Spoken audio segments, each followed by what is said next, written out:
Let's see guys, এই boring দেখতে বোতলটাকে আমি কিভাবে এই রাজকীয় লুকে নিয়ে আসবো দেখা যাক। তো hello everyone, welcome to my mini blog. যেহেতু আমি একটু ক্রিয়েটিভ, দ্যাটস ওয়াই আমার বার্থডেতে এই যেগুলোই গিফট করছে, মানে হচ্ছে এখানে কালারফুল কিছু সুতা ছিল, দেন এখানে স্টোন কালেকশন ছিল, ভাই আমি পাগল হয়ে যাবো এইগুলো দেখে।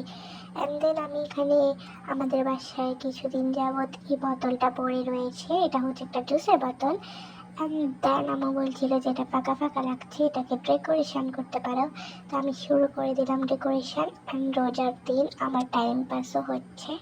তো আমি এখানে হচ্ছে একটা লাইট পিঙ্ক কালার নিচ্ছিলাম, অ্যান্ড আমার প্ল্যান অনুযায়ী আমি এটাকে লাইট থেকে ডিপ, ডিপ থেকে আরও ডিপ করে ডেকোরেশন করব, এটাই আমার প্ল্যান।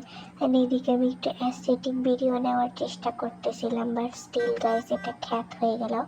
তো অ্যান্ড দেন আমি এই যে দেখো গ্লুটা আমার হাতে আটকে গিয়েছে, আর এখানে আমি একটা ম্যাজিক্যাল ভিডিও বানানোর চেষ্টা করতেছিলাম, বাট এটা হয় নাই, তবুও তোমরা কিছু মনে করবে না। এটা হচ্ছে আমার ফাইনাল রেজাল্ট। দেখো গাইস এটা কি রাজকীয় মনে হচ্ছে। অ্যান্ড দেন আমার কাজ শেষ, আমি সব কিছুকে যেভাবে গোছাই, আমি এন্ড অফ দ্য ডে সব কিছু তোমাদেরকে দেখাচ্ছি যে কী কী এখানে প্রয়োজন হয়েছিল। অ্যান্ড শেষবারের মতো বোতলটা তোমাদেরকে টাটা দিতে চলে এসেছে। অ্যান্ড দেন আমি সব কিছু গোছাচ্ছি। আজকের ভিডিও এতটুকুই, সবাইকে রমজানের শুভেচ্ছা।